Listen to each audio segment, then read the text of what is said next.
Après 2 ans de travaux, c'est enfin le grand jour pour la maison diocésaine de Gap, celui de l'inauguration. Un centre qui porte le nom du pape François selon le souhait de Monseigneur Léandri Di Falco. Ce centre est inauguré sous le pontificat du pape François. Et puis, bien voilà, en ce qui me concerne personnellement, j'ai beaucoup d'affection pour ce pape. Et j'ai pensé que c'était une manière de rendre hommage à son action. Et pour ce grand jour, Monseigneur Georges Pontier, archevêque de Marseille, était aussi de la partie, un ami de longue date de l'évêque de Gap-et-Embrun.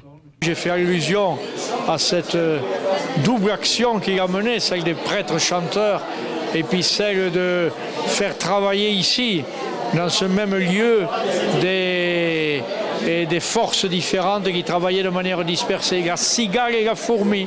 Voilà, c'est ça que je rappelais un petit peu.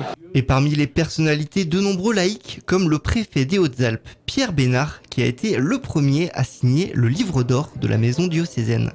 J'ai juste rappelé que ces maisons sont censées être ce qu'on appelle des maisons de la paix, puisque les religions monothéistes dans leur ensemble prônent la paix.